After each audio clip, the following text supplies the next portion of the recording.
अस्सलामु अलैकुम वरहमतुल्लाहि वबरकातुहू। अल्हम्दुलिल्लाहि रब्बिल आलमीन वल आक़िबतु लिल मुत्तक़ीन वस्सलातु वस्सलामु अला सय्यिदिल अंबियाइ वल मुरसलीन। लाखों करोड़ों दरूद व सलाम नबी पाक सल्लल्लाहु अलैहि वसल्लम की ज़ात पे और आपकी आल पे। मोहतरम स्कॉलर्स, मिसाली ग्रुप ऑनलाइन एकेडमी में आप सबको खुशामदीद कहते हैं और ये दुआ करते हैं कि अल्लाह ताला इस क्लास को बामकसद क्लास बनाए और जितने भी हमारे स्कॉलर्स, लेक्चरर इस्लामियात, लेक्चरर तारीख़ पाकिस्तान और इंटरव्यू की तैयारी कर रहे हैं, अल्लाह ताला उन सब को अपनी रहमत से कामयाब फरमाए।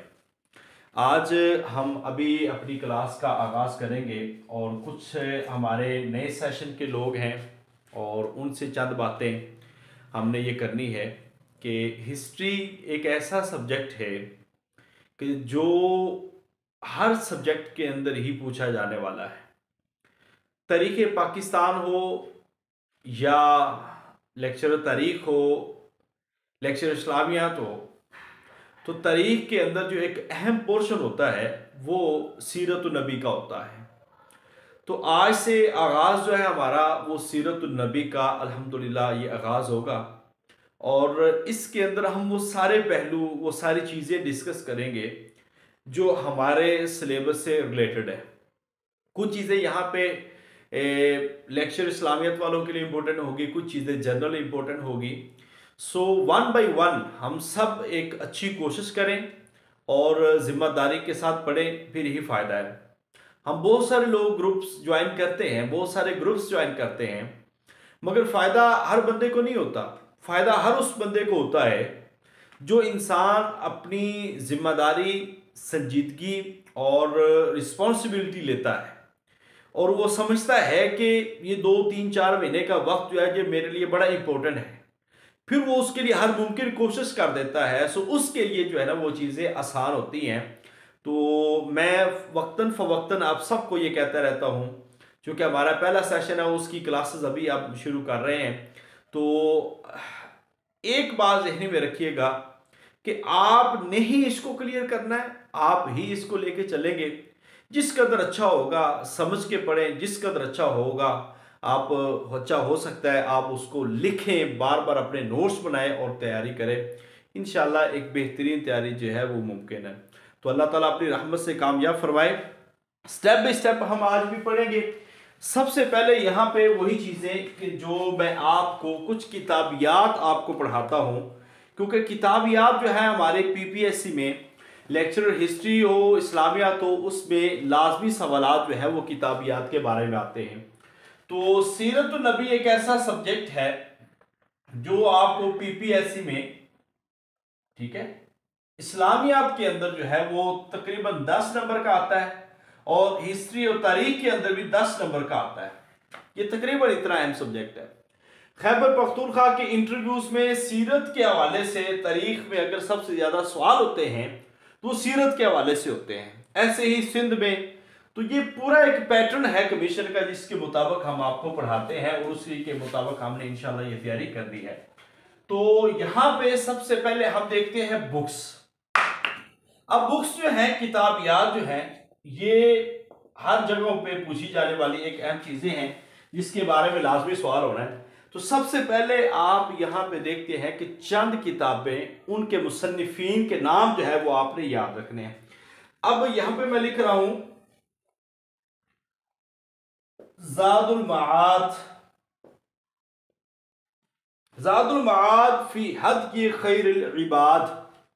ये एक किताब है जो अभी पिछली दफा इस्लामियात के इंटरव्यू में, टेस्ट में और हिस्ट्री के टेस्ट के अंदर भी ये किताब पूछी गई थी, फी हदील मआद खैरिल इबाद। अब इस किताब का बास का पूछ लेते हैं कि ये किस मौजू पे लिखी गई किताब है, लाइक पिछली दफा जो पूछा गया है, और बास का पूछ लेते हैं कि इसके मुसन्निफ कौन है। तो सबसे अहम चीज है वो इसकी मुसन्निफ है इमाम इब्ने क़य्यम।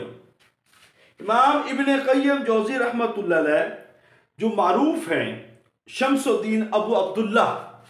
ये सीरत के मौजू पे लिखी गई एक अहम किताब है और इमाम इब्ने क़य्यम जौज़ी रहमतुल्लाह अलैह इसके मुसन्निफ है।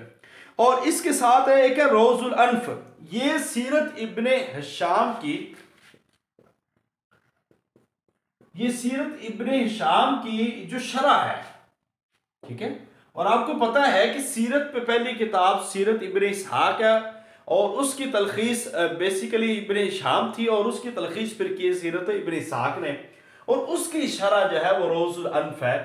ये किताब है अब्दुर्रहमान की, ठीक है। इसके बाद और बहुत सारी किताबें हैं जैसे कि अस्सीरतुल मगाजी, अस्सीर वल मगाजी, ये एक अहम किताब है जो कि मोहम्मद बिन इसहाक की, जिसको हम कहते हैं सीरत इब्ने इसहाक, मोहम्मद बिन इसहाक की एक अहम किताब है। अब इसके साथ और चलते जाए तो किताबुल मगाजी है, किताबुल मगाजी ये किताब है मोहम्मद बिन उमर वाकदी की, मोहम्मद बिन उमर वाकदी की। और इसके साथ है सीरत रसूल, ये किताब भी पूछी गई है। सीरत रसूल जो है ये डॉक्टर मोहम्मद हुसैन हैकल की है, डॉक्टर मोहम्मद हुसैन हैकल, उनकी एक अहम किताब है। इसका नाम भी आपने लाजमी ध्यान में रखना है क्योंकि इनके बारे में सवाल पूछे जा सकते हैं। यह हम स्टेप बाय स्टेप चलेंगे, इंशाल्लाह चीजों को क्लियर करेंगे। इसके बाद है रसूल रहमत, रसूल रहमत सीरत सरवरे दो आलम। इसके बाद है खुतबात मदरास। इसके बाद किताब आती है अर्रहिकुल मखतूम। तीसरे नंबर पर है आईनाए नबुव्वत। इसके बाद है रहमतुल आलमीन। अब देखिए ये वो किताबें हैं जो सीरत के मौजू पे बुनियादी और अहम किताबें समझी जाती है, और इसमें सबसे अहम किताब जो आपके मुताला में भी होनी चाहिए वो अर्रहिकुल मखतूम है। ये किताब है सबसे अहम। अब सबसे पहले आप देखिए रसूल रहमत है मौलाना अबुल कलाम आजाद की, अबुल कलाम आजाद की किताब है। सीरत सरवरे दो आलम बड़े मारूफ हैं मौलाना अबुल आला मौदूदी, मौलाना मौदूदी रहमतुल्लाह अलैह, ये उनकी किताब है सीरत सरवरे दो आलम सल्लल्लाहु अलैहि वसल्लम, सरवरे आलम सल्लल्लाहु अलैहि वसल्लम। इसके बाद खुतबात मदरास, ये सैयद सुलेमान नदवी की, सैयद सुलेमान नदवी की एक अहम किताब है। अर्रहिकुल मखतूम ये आपको बता दें कि ये वो किताब है, अगर सीरत के मौजू पे आप सिर्फ इस किताब का मुताला कर लेते हैं, सिर्फ एक किताब को पढ़ लेते हैं, तो ये किताब इतनी जामे है और इतनी बेहतरीन सीरत के मौजू पे लिखी गई है। इसके मुख्तसर और तलखीस वाले नोट्स हमारे एक स्कॉलर ने जो है वो तैयार किए हैं, तो वो हमारे पास मौजूद है, जिसके अंदर आपकी अर्रहिकुल मखतूम जो है वो मुकम्मल तौर पर रेडी हो जाएगी, वो मुकम्मल तौर पर आपकी अर्रहिकुल मखतूम जो है वो रेडी हो जाएगी। तो वो किताब आपने ज़रूर पढ़नी है। अगर आप में से कोई मुताला करे तो इस किताब का ज़रूर मुताला करें। ये मौलाना सफ़ी रहमान मुबारकपुरी, मौलाना सफ़ी रहमान मुबारकपुरी की ये एक अहम किताब है जिसके बारे में लाजमी सवाल जो है वो पेपर में या इंटरव्यू में पूछ लिया जाता है। तो खैबर पख्तूनख्वा के लोग इस किताब का ज़रूर मुताला करें। आईनाए नबूवत जो है ये किताब है मौलाना सफ़ी रहमान मुबारकपुरी की, ये भी उनकी किताब है। और रहमतुल आलमीन की किताब है कादी मोहम्मद सुलेमान मंसूरपुरी, काजी मोहम्मद सुलेमान मंसूरपुरी, ये उनकी किताब है आईना रहमतुल आलमीन, ठीक है। ये किताब वाली मैं आपको बता रहा हूँ क्योंकि ये दोनों किताबें तो मौलाना सफ़ी रहमान मुबारकपुरी की होगी। इसके अलावा और भी बहुत सारी किताबें हैं, हम सब के नाम नहीं लिख सकते, मगर यहाँ पे आपको बता दें कि सीरतुन नबी, यहाँ पे एक और बड़ी अहम किताब है सीरतुन नबी, जो हर ब्यूरोक्रेट ने तकरीबन अपने मुताले में रखी हुई है। और कोई भी सब्जेक्ट हिस्ट्री से तल्लक रखने वाले लोग हों उनसे इस किताब के बारे में लाजमी सवाल होता है। मौलाना शिबली नोमानी, ये मौलाना शिबली नोमानी की किताब है सीरतुन नबी। इस किताब के हवाले से भी डिटेल्स जो है वो आज मैं आपको ग्रुप में शेयर कर दूंगा। तो ये किताब जो है इसको एक दफ़ा अपनी नज़र से ज़रूर गुजारिएगा। इंसान कामिल, ये डॉक्टर खालिद अलवी की किताब है। और उसवा कामल डॉक्टर अब्दुल रऊफ जफर की किताब है।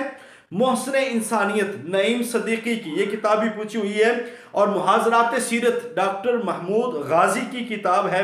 और ऐसे ही नकूश रसूल सल्लल्लाहु अलैहि वसल्लम ये मोहम्मद तुफैल की किताब है। ऐसे ही इंग्लिश में कुछ किताबें लिखी गई हैं, उन किताबों को भी आपने जरूर ज़हन में रखना है। जी सर तस्वीर सही नजर नहीं आ रही बेटा, ये क्लास में ड्यूरिंग क्लास डिस्कशन ना करें आप, चुपके वाली हैं, लिहाजा इसके बारे में ज़रूर आप देखिए। इस्लाम से कबल अरबों के हालात। अरब बेसिकली एक सहरा को कहते हैं, बेआबो गया सहरा जो है। फसाहत व बलागत में अरब जो है वो बड़े एक ज़हीन और कमाल मलका रखते थे। और अहले अरब की तारीख जो है ना वो हज़रत नूह अलैहिस्सलाम से मिलती है। हज़रत नूह अलैहिस्सलाम से इनकी तारीख जो है ना मंसूब है। और इस तरह अरबों की जो मुख्तलिफ किस्म की 3 अक़साम हैं। एक आरिबा, उसको बायदा भी कहते हैं, एक, और मुस्तारिबा, 2। इसके साथ आप ये समझ सकते हैं कि अरब जो है ताबिया, ये 3 किस्में जो है अरबों में पाई जाती हैं। अच्छा, अरब बायदा जो है ना वो ऐसी कौमें हैं गुजर गई जो हलाक होने वाली कौमें, ऐसी कौमें जिनके ऊपर अल्लाह का अज़ाब आ चुका और हलाक हो चुकी। इसमें हम कह सकते हैं कि ये कौमें आद, समूद, ये इसमें नुमाया कौमें इसमें शामिल है। बायदा के माना है हलाक होने वाली, ठीक है, हलाक होने वाली। ये सिर्फ थोड़ी सी समझनी है चीजें। उसके बाद है मुस्तारबा। अरब मुस्तारबा ये असल में वो कौम है जो अरब के अंदर कुरैशी जहां से थे और अहले कुरैश का ताल्लुक इस कौम से था। तो ये बेसिकली हजरत इस्माइल अलैहिस्सलाम की औलाद से थे। हजरत इस्माइल की औलाद से जो आगे पले बड़े, जो आगे फैले, वो अदनानी अरब है। और इनकी एक किस्म वो कहते हैं अदनानी या कहतानी, ठीक है। ये है वो अदनानी अरब, क्योंकि अदनानी अरब अदनान से आगे नस्ल चलती है। बेसिकली ये मुस्तारिबा है और ये इस्माइल अलैहिस्सलाम की औलाद से है। और आका अलैहिस्सलाम का ताल्लुक भी इन्हीं के साथ है। आका अलैहिस्सलाम का ताल्लुक भी इन्हीं के साथ है। और इराक के शहर उर से थे। और इसी तरह अदनान भी अरब में है। मैंने आपको बता दिया कि जो इराक के शहर उर से इनका ताल्लुक था और दरिया फुरात के मगरबी किनारे पे ये आबाद हो गए थे। और इसी तरह ये जो कुरैश मक्का है उनका ताल्लुक भी इसी कबीले से था। ये सिर्फ समझने वाली चीजें, अभी हिस्ट्री बता रहा हूं आपको। उसके बाद अल अरब ताबिया, यानी कि जो लोग अरब जैसा एक तर्ज मुआशरत रखते थे, अरब नहीं थे मगर अरब जैसा एक तर्ज मुआशरत रखने की वजह से हम उसको क्या कहते हैं, ये अरब ताबिया है। अब ये 3 तरह से जो है कैटेगरी कर सकते हैं कौमों की, जो मैंने आपको बता। अरब अरबा नहीं था, अरब बायदा, अरब अरबा और अरब मुस्तारबा, ये मैंने तीनों ही लिख दिए हैं बरल। और ये क्लास के एंड पे डिस्कशन कीजिएगा, ठीक है। ये मैंने वैसे तीनों लिख दिए, ये देख लें आप, ठीक है जी। आगे हम देख रहे हैं अरबों की हालात। और यहां पे एक आपका सवाल है जो पीपीएससी के अंदर पूछा जाता है, अरबों के हालात। अब हम इसमें देखेंगे मजहबी हालत को, ठीक है। मजहबी हालात में ये बुतों के परस्तिश करने वाले थे, ठीक है। और ये जो अरब थे इसमें मुख्तलिफ जो मज़ाहब के मानने वाले लोग भी मौजूद थे, ठीक है। और इससे भी पहले अगर हम देखें ना तो अरबों की जो अक़साम है वो पेपर के अंदर तो ज़रूरी नहीं है, मगर सिर्फ मैं आपको बता रहा हूँ तिबी तौर पर इनकी 3 किस्में जो है वो बड़ी मारूफ है। एक इलाका, ये इलाकों के हिसाब से होगा, तहामा, नजद और इसके अलावा हजर मौत। ये ना इलाकों के नाम है, जगहों के नाम है, ठीक है। तहामा जो है ना ये हिजाज और यमन से शाम, ये वो इलाका है। यमन, शाम, हिजाज, ये वो इलाका था। और ये कोहस्तानी इलाके से शुरू होकर इराक, ये वाला, ये कोहस्तानी इलाकों से शुरू होता है और इराक तक था। नजद, आज भी वहां पे मौजूद है। और तहमा ये इलाका बहरा कुल्थम से लेकर कोई सिरात तक ये तहमा का इलाका, ये इलाके बता दिए मैंने। और जो हजर मौत है ये इलाका यमन और ओमान की सरहदों तक फैला हुआ था। सिर्फ एक दफा जहन में रखने की बात है, बाकी कोई ये ज्यादा जरूरी नहीं है। ये तारीख लेक्चर तारीख के अंदर आ सकता है सवाल, और पाकिस्तान स्टडी में ये सवाल नहीं आता। अब हम देख लेते हैं मजहबी हालत में बुत।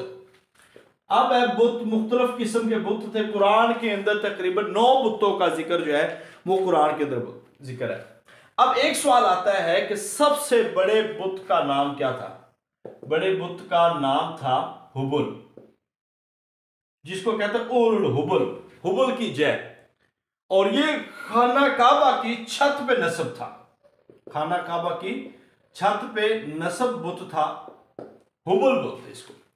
अगर पेपर में सवाल आ जाए कि जो कुफारे मक्का है उनके सबसे बड़े बुत का नाम क्या है, तो आप ये कह सकते हैं कि उनके बड़े बुत का नाम क्या है, वो हुबल है। सबसे बड़ा बुत खाना काबा की छत पर नस्ब था।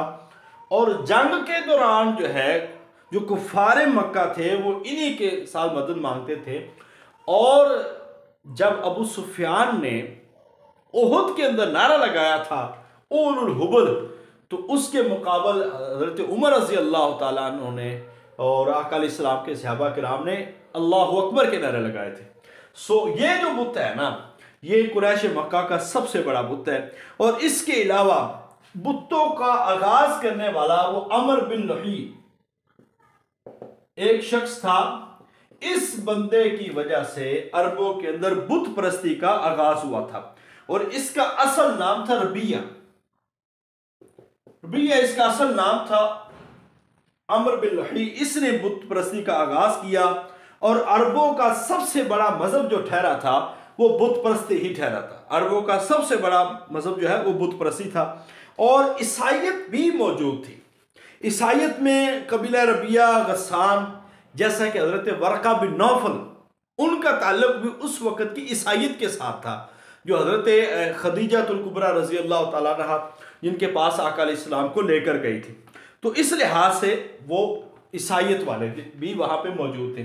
अब एक मजहब था यहूदियत। ये मैं बेस से हिस्ट्री शुरू कर रहा हूं। अच्छा, यहूदियत भी आपको पता है मदीना के अंदर ये एक बड़ा गालिब मजहब था। और मदीना के अंदर यहूदियों के 3 बड़े कबाइल थे, गज़वा, बनु कुरैज़ा, बनु नज़ीर, बनु कैनका। आप तरतीब से देखते हैं तो बनु कैनका, बनु नज़ीर और बनु कुरैज़ा, एक को 2 हिजरी में निकाला गया, दूसरे को 4 हिजरी में निकाला गया और तीसरे को 5 हिजरी में निकाला गया। तो ये जो यहूदियों के बड़े कबाइल थे ये मदीना के अंदर मौजूद थे। और जब हुआ था मिसाके मदीना, तो मिसाके मदीना इन्हीं के साथ हुआ था। मक्का के जो मुहाजिर थे, मदीना के जो अंसार थे और मदीना में मौजूद यहूदी वहाँ पे मौजूद थे। और उसमें ज़ाहिरी बात है मुनाफिकीन की जमात भी थी, क्योंकि उस वक्त उनका निफाक जो है वो वाज़े नहीं था। इस वजह से वो यहूदियत के साथ मिसाके मदीना हुआ था। अब आप देख सकते हैं एक मजहब था मजूसियत।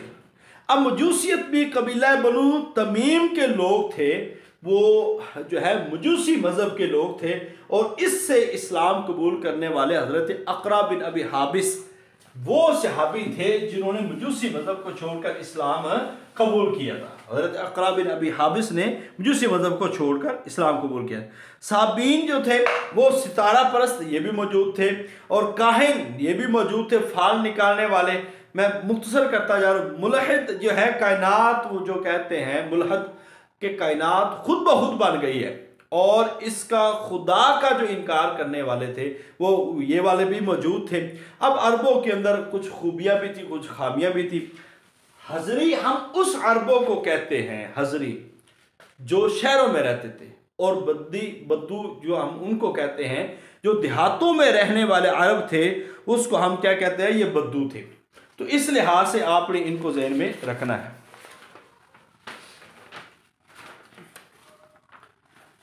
अब हम यहां पे देखते हैं कि हजरत इस्माइल अलैहिस्सलाम का खानदान जो है उनके आगे थे 12 बेटे।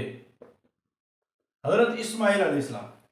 और उनमें से एक थे अदनान, उनमें से एक थे अदनान, जिससे आगे चले कुरैश, और यही वो नस्ल है जिससे आगे चलते हैं हजरत मोहम्मद मुस्तफ़ा सल्लल्लाहु अलैहि वसल्लम।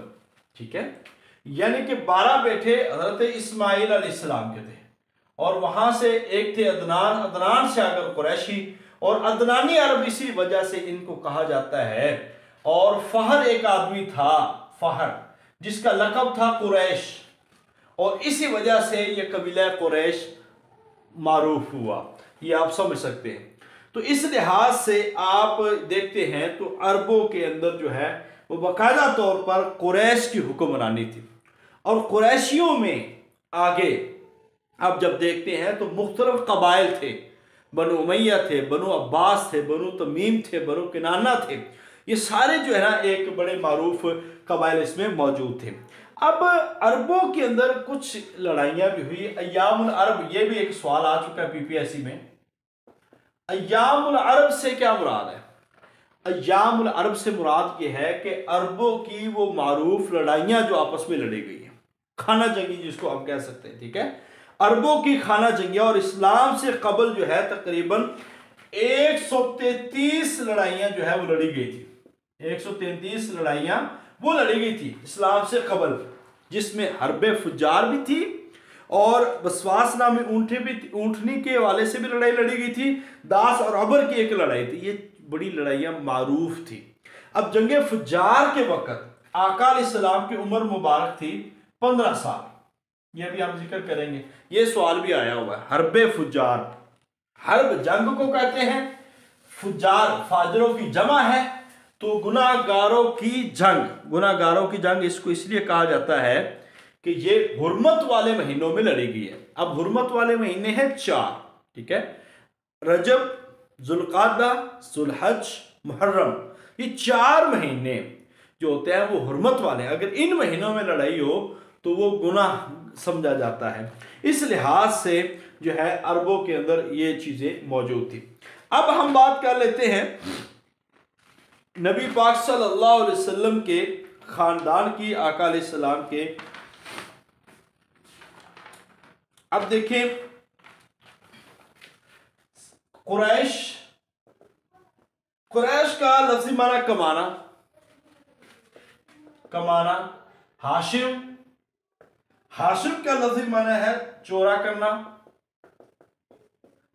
अब नबी पाक सल्लल्लाहु अलैहि वसल्लम के, देखिए हम उस डिटेल में नहीं जाते, आका अलैहिस्सलाम के माँ बाप, आका अलैहिस्सलाम की औलाद, इतरतुन नबी, खानदान नबूवत, उस पे आपको नोट शेयर कर दिए हैं, उसके ऊपर आपको किताब के कुछ हिस्से शेयर कर। अगर आप उसी को तैयार कर लें तो आप इंशाअल्लाह ताला परफेक्ट उसमें चले जाएंगे, और इंशाअल्लाह एक अच्छी तैयारी जो है वो आपकी हो जाएगी, क्योंकि इसके बारे में बहुत ज़्यादा सवाल नहीं आता पेपर में। ये भी आपको बता दें, एक दो सवाल जरूर आता है। आप कुछ अन्य चीज़ें बता देते हैं कि ताइफ, ताइफ जो है मक्का से 40 मील दूर एक बस्ती थी, जिसके अंदर आका अलैहिस्सलाम 10 दिन कयाम किया है। आका अलैहिस्सलाम ने 10 दिन इसमें कयाम किया है, 40 मील दूर। ये सरसब्ज इलाका है, और मुख्तलिफ किस्म के फल जो है वो यहाँ पे मशहूर और मारूफ है। कुबा, कुबा भी एक बस्ती है, मदीना से 3 मील दूर है। आका अलैहिस्सलाम ने इस्लाम की पहले मस्जिद जो बनाई है वो भी यहाँ पे मस्जिद बनाई गई, मस्जिद कुबा, मस्जिद कुबा। और आका अलैहिस्सलाम कुबा में 14 दिन क़याम किया है आका अलैहिस्सलाम ने। ये सिर्फ मारूफ चीज़ें आपको बता रहा हूँ। और इसके साथ साथ आप मारूफ जो आका अलैहिस्सलाम के औलाद है, वो आका अलैहिस्सलाम के 3 बेटे थे, 4 बेटियां, 3 बेटे 4 बेटियां। नसब आका अलैहिस्सलाम का मोहम्मद बिन अब्दुल्ला बिन अब्दुल मुत्तलब बिन हाशम बिन अब्दे मुनाफ बिन क़सी बिन कुलाब बिन मुर्रा बिन का बिन लोई, ये आका अलैहिस्सलाम का नसब है। वालदा का आमना बिनते वहाब बिन अब्दे मुनाफ बिन जोहरा, ये बनु जोहरा कबीले से ताल्लुक था, जो हजरत आमिना का। और इसी तरह चचा जो थे हजरत मोहम्मद मुस्तफ़ा सल्लल्लाहु अलैहि वसल्लम के वो मारूफ सरदार अब्दुल मुत्तलिब के 10 बेटे थे। आपको पता है कि अब्दुल मुत्तलिब के 10 बेटे थे, और अब्दुल्ला, अबू तालिब, अब्द मुनाफ जिसको कहते हैं, जुबैर, और इसी तरह हजरत अब्बास, और इसी तरह जरार, और इसी तरह हमजा, और अबू लहब, हारिस और गिदाक, ये जो हैं 10 चचा थे आका अलैहिस्सलाम के, जिनमें से हजरत हमजा और हजरत अब्बास ने इस्लाम कबूल किया था। ये भी ध्यान में रखिएगा। हजरत आका मुस्तफ़ा सल्लल्लाहु अलैहि वसल्लम की फूफियाँ थी हजरत सफ़िया, हजरत उम्मे हकीम बैज़ा, आतिका, उमैमा, अरवा और बर्रा।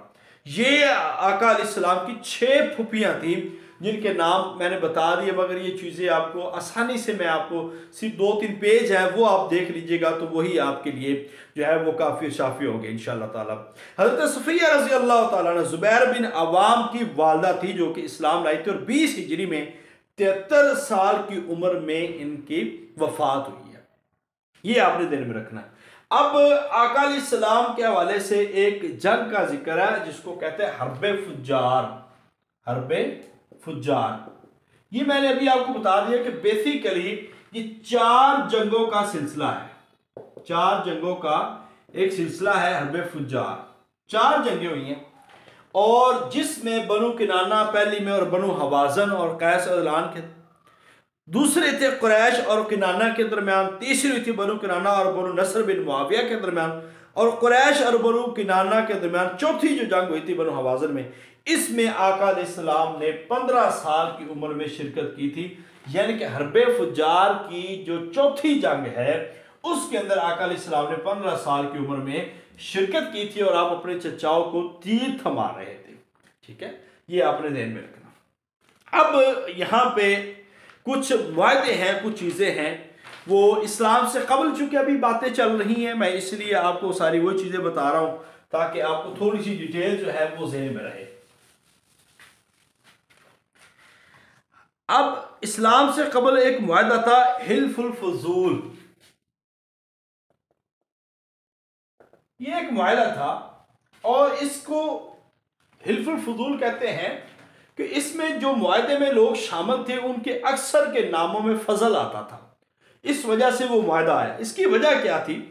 एक शख्स था जुबैद, जो यमन से सामान लाया था, और आस बिन वाइल ने, आस बिन वाइल, ये सवाल आया था, आस बिन वाइल ने वो सामान ले लिया और कीमत ना अदा की, कीमत ना अदा की, और इसके बाद जबले अबी कुबैस पे चढ़कर जुबैद ने अशार पढ़े, वहां पे अशार पढ़े, तो उस वक्त फिर बनु अब्दुद्दार के लोग, बनु हाशिम के लोग, बनु मुतलब, बनु असद और बनु ज़ुहरा और बनु तमीम के लोग जो जमा हुए, और उन्होंने एक वायदा किया कि कोई भी अगर ऐसा कोई बेसरो सामान बेआसरा कोई लोग आते हैं तो उनकी मदद की जाएगी और तावन किया जाएगा। तो उसके बाद आस बिन वाइल पे चढ़ाई जब की तो आस बिन वाइल ने वो कीमत अदा की थी।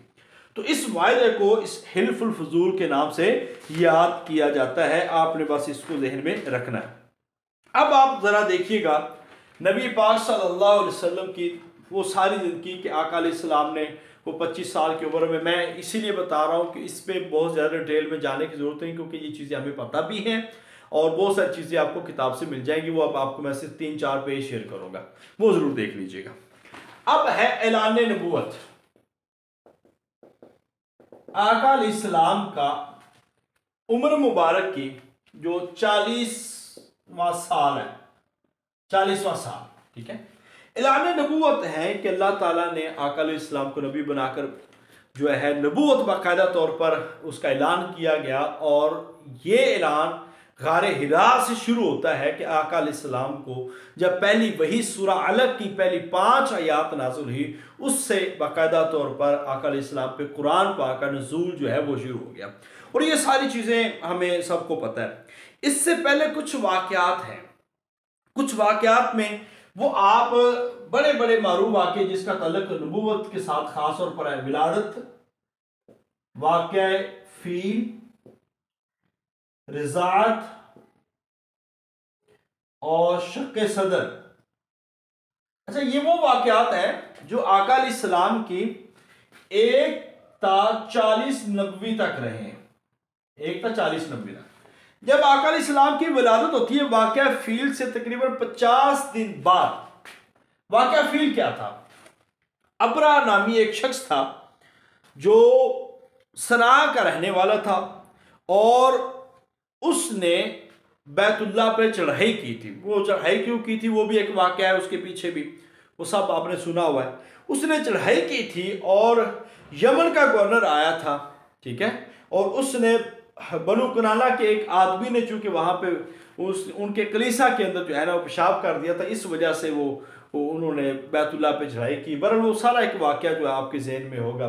तो वाकया फील उसको कहते हैं कि जब हाथियों का लश्कर लेकर अबरा आया था और उसने बैतुल्लाह पे चढ़ाई की थी, तो अल्लाह ताला ने अबाबील परिंदों के जरिए से जो है बैतुल्लाह की हिफाजत की थी। इसको कहते हैं वाकया फील। इस वाकया के 50 दिन बाद आका अलैहिस्सलाम की पैदाइश हुई है। आका अलैहिस्सलाम की पैदाइश मौसम बहार 20 अप्रैल 571 ईस्वी और 12 रबीउल अव्वल और 9 रबीउल अव्वल 2 रिवायात मिलती हैं।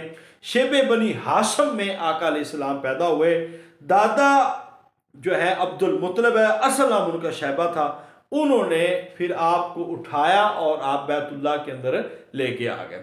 तो इसी तरह आका अलैहिस्सलाम का जो बाकायदा तौर पर आगाज़ जो है विलादत और फिर उसको दूध पिलाना मुख्तलिफ दाइयों से, वो भी एक बड़ा मारूफ है। और उम्मे एमन एक वो थी जो कि अबू लहब की आई थिंक लौंडी थी, और उन्होंने जिनका नाम बरका था, ये भी सवाल पीपीएससी में आ चुका है, उन्होंने आका अलैहिस्सलाम को दूध पिलाया था। तो इस लिहाज से अरबों के अंदर एक रवाज था रिजात का। रिजात का मतलब ये होता है कि बेहतरीन परवरिश और खालिस जो परवरिश के लिए और ज़ुबान सीखने के लिए वो अपने बच्चों को देहाती माहौल देते थे।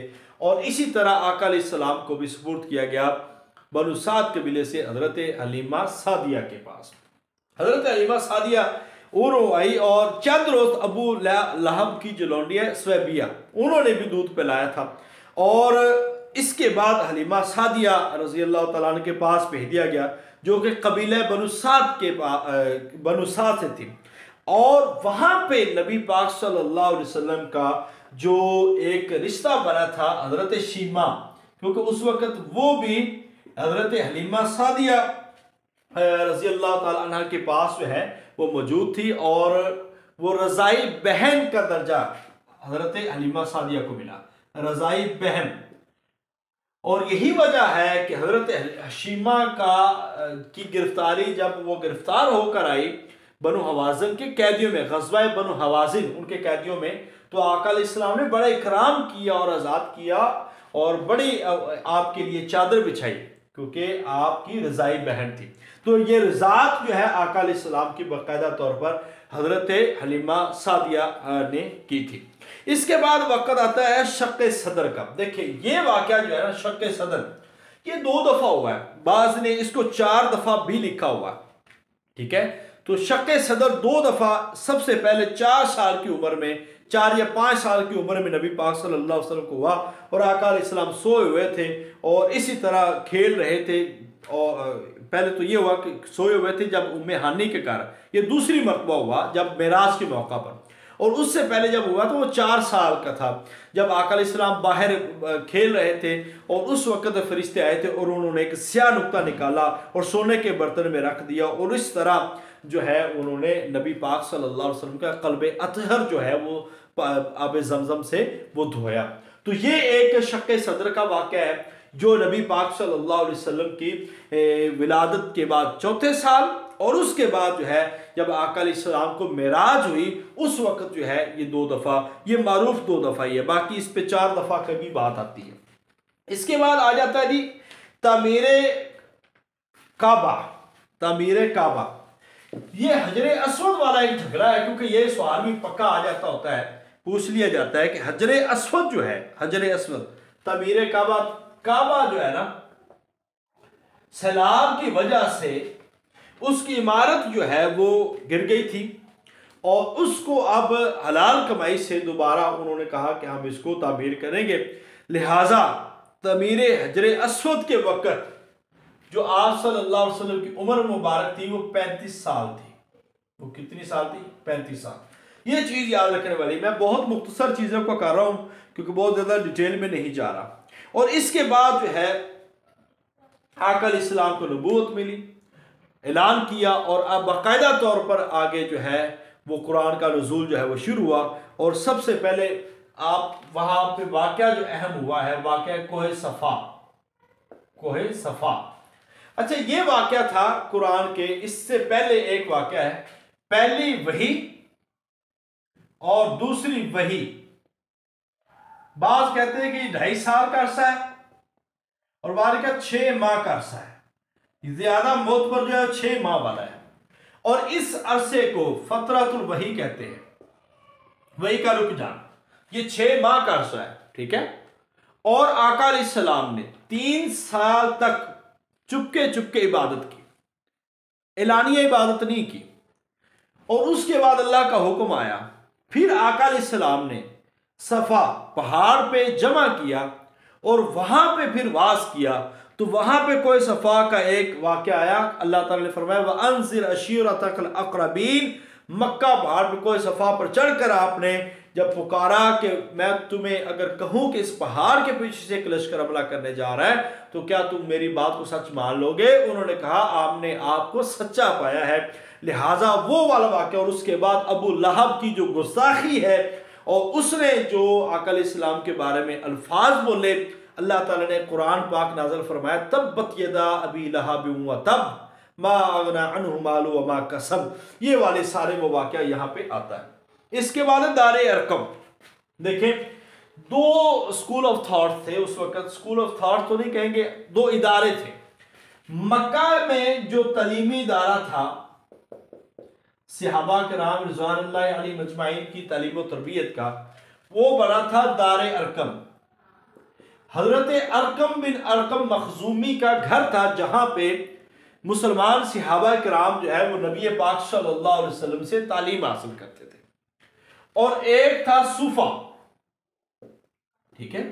सूफा मदीना के अंदर कायम होने वाला सहाबा किराम की तालीम और तरबियत के लिए एक कायम होने वाला इदारा था सूफा। और यहां पे पढ़ने वाले थे उनको कहते थे असहाबे सूफा। असहाबे सूफा कहा जाता था। मदीना का तालीमी इदारा दारे अरकम, हजरत अरकम बिन अरकम मखजूमी के घर। मक्का का, मदीना का जो तालीमी इदारा था वो सूफा था। और चबूतरा यहां पे मौजूद था, ठीक है। सूफा भी चबूतरे को कहते हैं। तो यहां पे पढ़ने वाले सहाबा किराम को असहाबे सूफा कहा जाता था। ये भी आपने ज़हन में रखना है। नबी पाक सल्लल्लाहु अलैहि वसल्लम के हवाले से जो 2 सफर है ये आपने बड़े ज़हन में रखने हैं। एक सफर है, 2 सफर आका अलैहिस्सलाम ने किए हैं शाम के।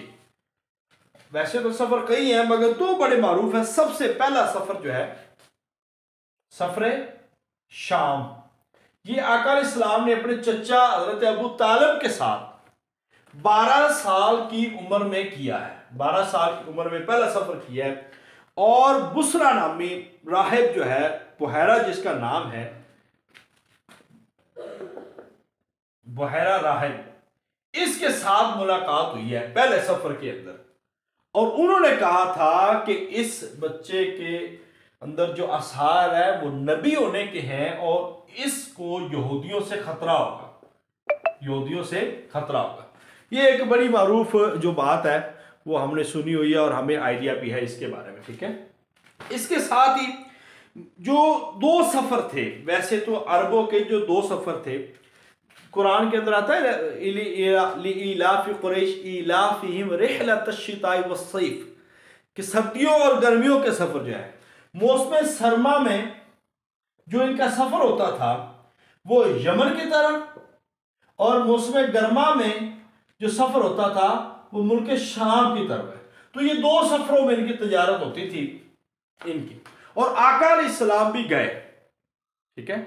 और दूसरा सफर था जिसके अंदर जजेस नामी राहिब से मुलाकात हुई थी, नसूरा उसको कहते हैं। तो वो सफर था आका अलैहिस्सलाम ने 25 साल की उम्र में किया। और ये वो सफर था जिसके बाद हजरत खदीजातुल कुबरा ने अपना साथ गुलाम भेजा था मैसरा, ठीक है। सिर्फ नबी पाक सल्लल्लाहु अलैहि वसल्लम के अखलाक, आप सल्लल्लाहु अलैहि वसल्लम की आदात और आका अलैहिस्सलाम के जो कारोबारी मामलात उसको चेक करने के लिए हजरत खदीजातुल कुबरा रजी अल्लाह ताला अन्हा ने भेजा था। और इसके साथ 25 साल की उम्र में फिर आका अलैहिस्सलाम ने यह सफ़र किया और इसके बाद हजरत खदीजातुल कुबरा से जो है वो निकाह हुआ नबी पास। वही साल 25 साल की उम्र और साथ में जो है हजरत खदीजातुल कुबरा रज़ी अल्लाह ताला की 40 साल की उम्र। तो ये एक बाकायदा तौर पर जो है वो नबी पाक सल्लल्लाहु अलैहि वसल्लम का जो है तजारत के जो सफ़र थे। हज़रत खदीजा रज़ी अल्लाह ताला अन्हा चूँकि कुरैश की एक बड़ी मुअज़्ज़ज़ खातून थी और कारोबारी खातून थी, और आपने अपनी सहेली ताहिरा के ज़रिए से ये पैगाम निकाह जो है वो भिजवाया गया।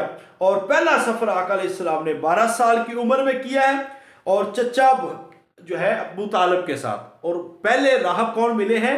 जर्जीस बुहैरा राहिब। मैंने आपको बता दिया, ये सवाल पेपर में हर सूरत पूछ लिया जाता है।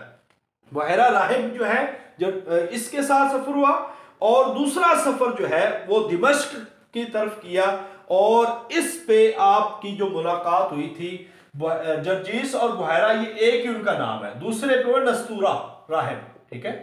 ये इसके साथ मुलाकात हुई थी। तो इन्होंने भी वही निशानियां बताई कि ये आखिर ज़मान पैगंबर हैं, लिहाजा इनकी हिफाजत कीजिए। और बहुत सारी निशानियां जिनका जिक्र भी यहाँ पे मौजूद है, वो सारी चीज़ें हैं। तो आपको पेपर में जो चीज़ें पूछी जा सकती हैं या वैसे आपसे पूछा जा सकता है वो यही सवाल है। और ये आप देखेंगे तो आपको पेपर में लेक्चर तारीख के अंदर भी यही सवाल आए हुए हैं और लेक्चर इस्लामियात के अंदर भी यही सवाल आए हुए हैं। अब यहाँ पे आका अलैहिस्सलाम ने जो बाकायदा तौर पर आम तबलीग का आगाज़ कर दिया, ठीक है, और मुसलमानों को बहुत ज़्यादा तकलीफ़ें हुई। और आका अलैहिस्सलाम ने अपने एक करीबी इलाका जिसको हम उस वक्त अक्सूम कहते थे, अक्सूम, ठीक है, ये इथोपिया था, बेसिकली इथोपिया, हबशा जिसको हम कहते हैं, ये हबशा का इलाका था। उस वक्त का बादशाह था नजाशी असहमा। अच्छा, ये एक नरम दिल बादशाह था, मुसलमान नहीं था, ईसाई मजहब का था, नरम दिल बादशाह था। मगर इसके अंदर आका अलैहिस्सलाम ने खासाइस देखे, और जब मुसलमानों पे जुल्म और सितम बहुत ज़्यादा हुए तो आका अलैहिस्सलाम ने अल्लाह के हुक्म से इनको हिजरत का हुक्म दिया, और 5 नबी को हिजरत हबशा उला 5 नबी को हुई। और 5 नबी में रजब के महीने में 5 जो है साल, यानी कि जब नबूवत के थे, तो आका अलैहिस्सलाम ने सहाबा कराम को हुक्म दिया कि वो वहां पे चले जाएं। और ये वो हिजरत थी जिसमें 11 मर्द और 4 औरतें शामिल थी। और इसमें आका अलैहिस्सलाम की बेटी हजरत रुकैया और दामाद हजरत उस्मान रजी अल्लाह ताला अन्हु भी शामिल थे। और इसके पीछे अमर बिन आस और अमर बिन रुबैया भी गए थे। ये थी 2 महीने वहां पे रहे हैं, एक शाबान का और रमजान का, ये 2 महीने वहां पे रहे 5 नबवी में। और इसके बाद 6 नबवी, एक ऐसा साल है जिस साल में नबी पाक सल्लल्लाहु अलैहि वसल्लम को बहुत ज्यादा मजबूती मिली। किसके जरिए से? हजरत हमजा रजी अल्लाह ताला, मीर हमजा रजी अल्लाह ताला हो, जो कि नबी पाक सल्लल्लाहु अलैहि वसल्लम के चचा थे, उन्होंने पहले इस्लाम कबूल कर लिया। उन्होंने पहले इस्लाम कबूल कर लिया। और इसके साथ ही 6 नबवी के अंदर ही हजरत उमर रजी अल्लाह ताला अन्हु ने भी इस्लाम कबूल कर लिया। अब ये चीजें आपने याद रखनी है। इनके कबूल इस्लाम का वाकया भी बड़ा तफसील के साथ है।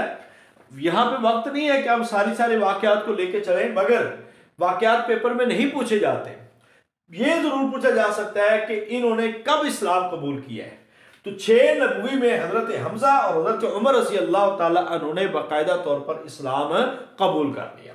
और इसके बाद अल्लाह ताला ने दीन इस्लाम को तक़वियत दी। और हजरत उमर रजी अल्लाह ताला ने फरमाया, जब हम सच्चे हैं तो हम बैतुल्लाह के अंदर जाकर नमाज पढ़ेंगे। और पहली दफ़ा सरेआम जो है वो बैतुल्लाह के अंदर नमाज अदा की गई।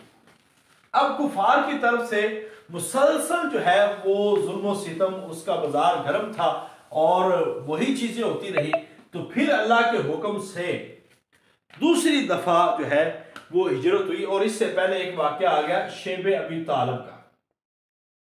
ये एक घाटी है जो अबू तालिब की घाटी थी।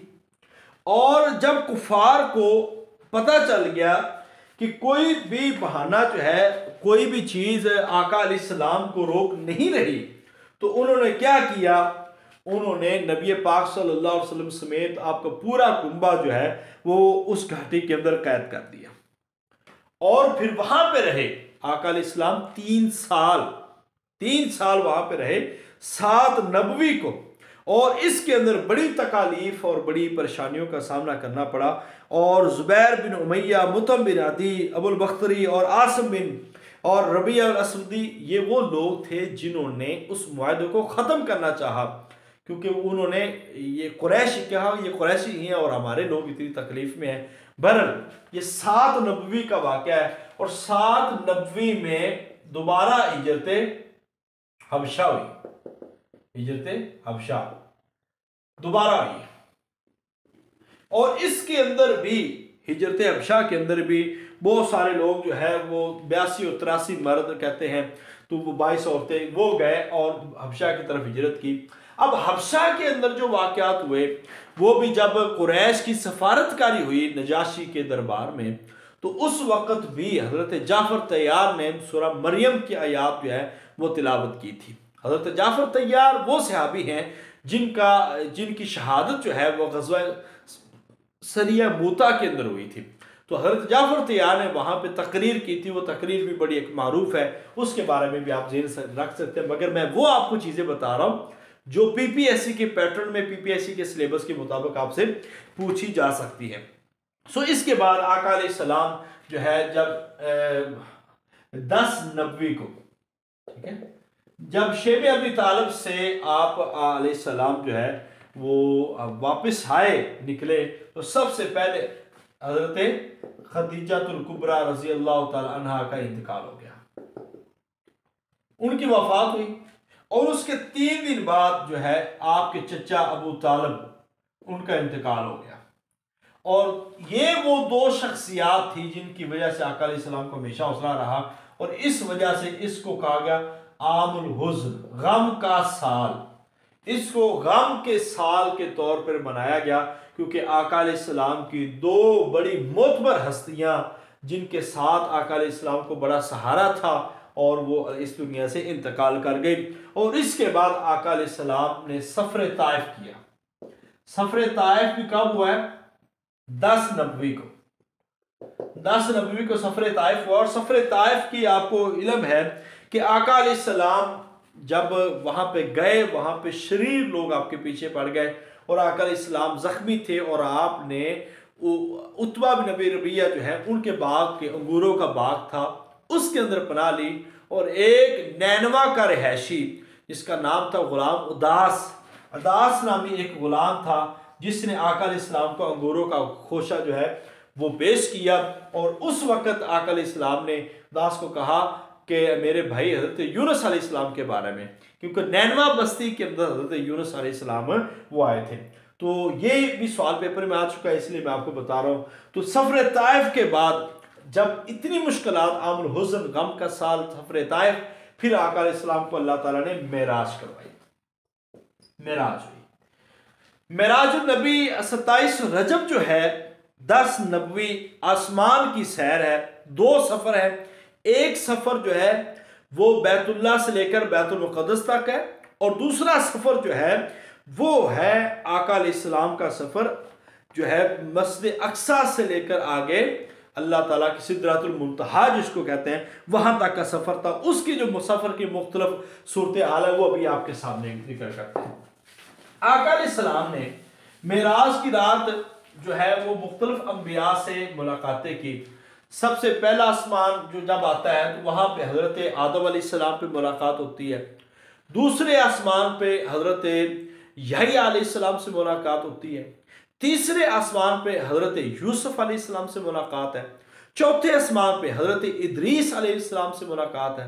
5वें पे हज़रत हारून, 6ठे पे हज़रत मूसा अलैहिस्सलाम और 7वें आसमान पे जो है वो हज़रत इब्राहीम अलैहिस्सलाम से मुलाकात है।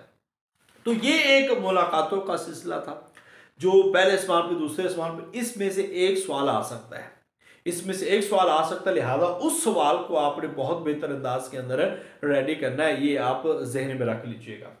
तो इसके बाद आका अलैहिस्सलाम को नमाज का तोहफा सूरह बकरा की आयात और नमाज की फर्जियत जो है वो वहाँ पे 5 नमाजें मेराज की रात आई, और उसके बाद जो है वो सिद्दीक जो है वो लक़ब पड़ा था मेराज के बाद हज़रत अबू बकर का, कि उन्होंने आका अलैहिस्सलाम की मेराज की तस्दीक सबसे पहले खुद की है।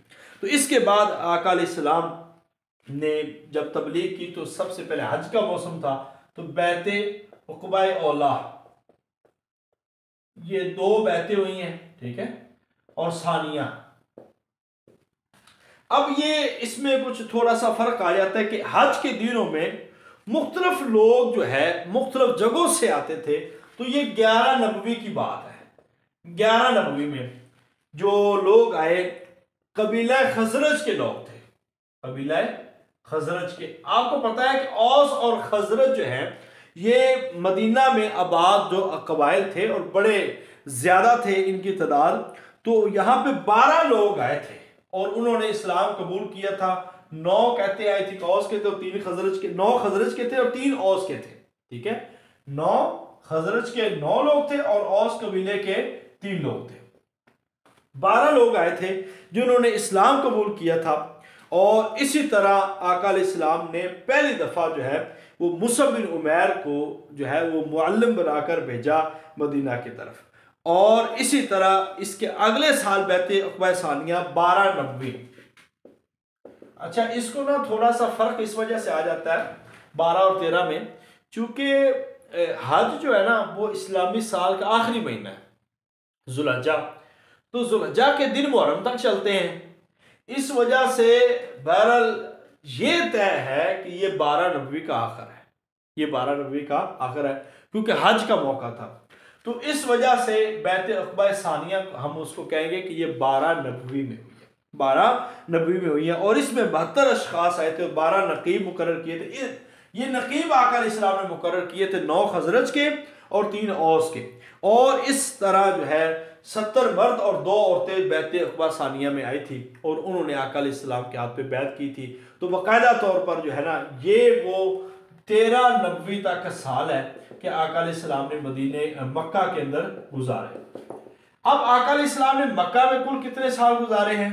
वो 53 साल, जिसमें 40 साल हम कह सकते हैं ये आका अलैहिस्सलाम की उम्र मुबारक के वो साल है जो कुरान के नुज़ूल से पहले के हैं, और 13 साल हम उसको कहते हैं ये नबवी है। तो हम नबवी को 1 से लेकर 13 नबवी, जब हम नबवी काउंट करते हैं तो वो हम 1 2 3, अब ये नबवी साल उस हिसाब से होंगे कि 40 से लेकर जब 41 42 43 वो साल होंगे। और जब हिजरी साल आते हैं तो वो हम यहां से बाद में वो काउंट करेंगे कि 13 नबवी के बाद जब आका अलैहिस्सलाम ने हिजरत की है तो उसको हम हिजरी साल काउंट करेंगे। तो आज के लिए मेरे ख्याल से यही काफ़ी है।